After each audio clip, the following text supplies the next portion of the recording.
Nutnfancy project, knife show. This video, by the way, may have a surprise in it for you. Keep watching. But first things first, anchoring this tabletop review is this knife. I call it the Camillus Nine. Cuda's a cool name, don't get me wrong, but the way they name their blades at the revised Camillus brand is messed up. It's confusing. Doesn't connect to the market, to the knife user. I don't know who's naming their blades, but maybe that guy needs to go work in shipping. Not blade naming. The name of a blade is critical because it connects to me, Mr. Knife User. I would just call it the Cuda 9. The official name is the Camillus 9-inch, so numeral 9, quotation marks, Cuda. Kind of confusing. The knife's got a lot of great features. I'll cover most of them here in this tabletop, with perhaps a little surprise. Sometimes, I don't know if you knife fans here in TMP know this, I'll go into post-production for a blade that I'm really on the fence about. This, by the way, is just such a knife. Do I keep it? Do I get rid of it? At the top, you'll see our website. We push all kinds of used gear through there and go buy more for review. We are the Consumer Reports of the tactical outdoor equipment world, I guess. To some small, tiny level. That's what we do. That's how we run the show. Expensive, buying, selling, but it works. Then I can do it on my own timetable. For instance, check this out. I've had this knife for like 2 years. Well, welcome to my timeline, right? As opposed to loaning it from someone, I gotta really expedite it. You know, get on it, and it just stresses me out. But what I was gonna say is, I'll be in post-production, I'll start listening to my own review, and I'll just level with you guys. I'll listen to a review sometimes and go, that knife is cool. I've like sold myself on it, and I end up keeping a blade. That's happened about 5 times. This may be the same way. Because this knife, the Cuda 9, has a lot of great features for the amazing low price of around $30. You're going to be hard pressed to find that level of knife for $30 in a lot of other blades. It is overseas produced, most of them are. Kershaw does it all the time, almost exclusively it seems. So does Spyderco. Spyderco not exclusively, they do a lot of US produced blades at Golden, Colorado. A lot of makers do though, and I don't hold it against them. It's just where we are. How about philosophy of use on this, you guessed it, 9-inch overall knife?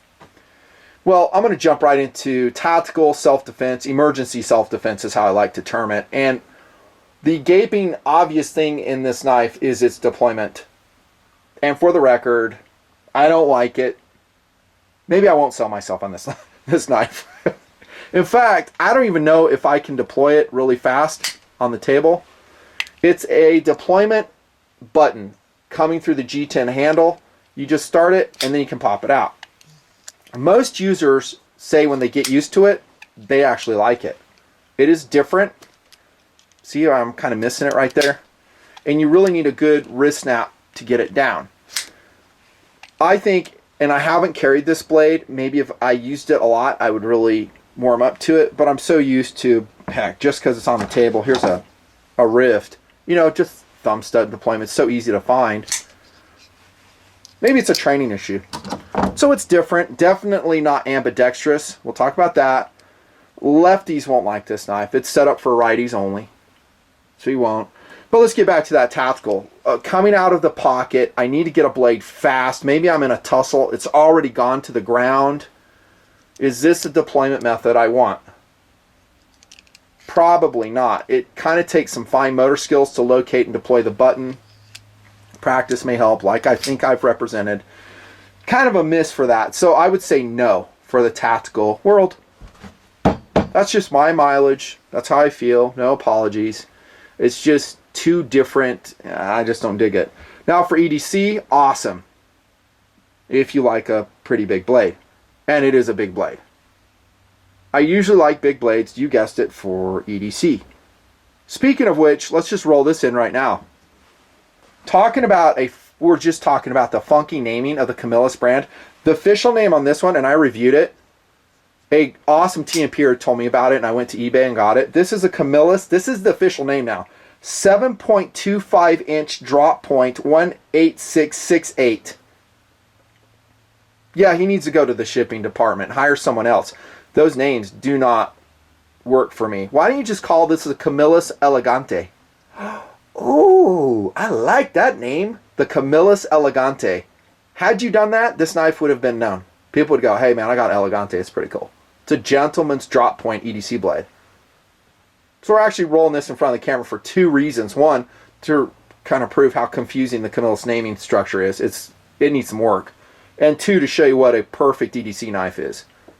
Size-wise. Look at that. That little elegant hollow ground VG10 drop point. Single-sided thumb stud. It is reversible. Beautifully, and I'm kind of reviewing this knife again, and I've done it before. Beautifully crafted G10 handle. No hot spots.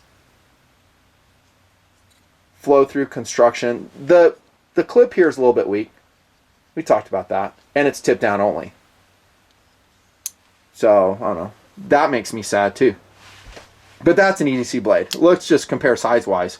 Both Camillus knives on the table. That's what I'm talking about. You might do that though. I did go to the website for Camillus, and there was a dude reviewing it, and it was a good review. He says he uses this knife for construction, and he loves it. So he's cutting, I don't know, piping, if I remember, carpet.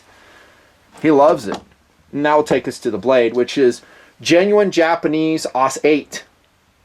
Not cryogenically treated like SOG does, no doubt. They'd brag about it if it was. But it's AUS 8. Hollow ground. Kind of a Applegate Fairbairn grind on there. Unsharpened swedge there. There's your tip construction. Out of box, pretty sharp. Pretty sharp. I like the edge out of box. Let me see if I can give you a close look at it. Right there. Carbo nitrizing on the blade, and as you will see, that's a pretty durable coating. Really durable, actually. And I like the looks of it. And I think that's a really cool feature for the price point. How's the speed? Well, we kind of hit this already. I'm going to say the speed, once you get practiced, is good. Maybe excellent for EDC use, but I probably miss about 25% of the time with it. Lockup, side to side, tight. No up and down, no side to side. Blade centering, perfect. Retention, not so perfect. See that? Kind of shakes out a little bit. That's another reason I wouldn't recommend it for defensive use. I want a blade to stay put. So the detent on this could be a little bit stronger. It is a liner lock. And for this size of knife, I think that's just a little bit thin for this style of blade, says me. You can see the 420 stainless steel liners, non-skeletonized, but it's only 4.6 ounces, so it's pretty good. Pillar construction, I really love that. I like the simple cleanliness of a pillar design knife. This is a plus. Look at the G10 handles. You know, medium traction G10. It's that Chinese G10, not really high quality stuff. No hot spots, lanyard hole right there. The jimping is pretty good. Not perfect, but it's there. You do have a thumb ramp. Another thing I was thinking about the defensive use. This, I just don't know if I'd trust that, you know. For EDC use, I don't think it'd be an issue at all. Yeah. Oh, by the way, this thumb disc right here will do a little bit of that. Rattling. That bugs me. Ain't gonna lie. It bugs me. Ergonomics with the G10 and the jimping are pretty good, and that takes it to the clip. Which, that isn't it. That's a Benchmade penis clip. Sorry, I'm just calling it that. It's funny, I know. But that's what it is. The clip is actually now riding on a bracketed, and that's what I call it, a knife that I've reviewed very close to this one, blade, and it's the Landslide from the discontinued Lone Wolf brand. So this is the Camillus Nine clip. It should be on this knife right here. But I'm going to sell this. I'm just going to put it on the web store. Watch it just sit there. After I've done this review and everyone sees my likability scale, like, I'm not buying that thing. That's the thing. And there's dated, by the way, 2012. That's how long it's been around. Whatever. This is a great clip, though. It is, and it comes on this blade again. No issues. Blackened, carries deep enough. It is tipped down. And you can't swap it. And once again, lefties, you're kind of left out in the cold with this particular knife. Durability, I think we'll recite on that. this right here, the very thin liner lock. Now these liners, as I've mentioned in several other reviews, are strong. You know, they're tempered, usually 420 stainless steel. They're strong. But how strong for a blade that size? I don't know. Here's the upside though, $30 for this. And I'm going to just roll in a screenshot from Amazon, dudes. Check that out.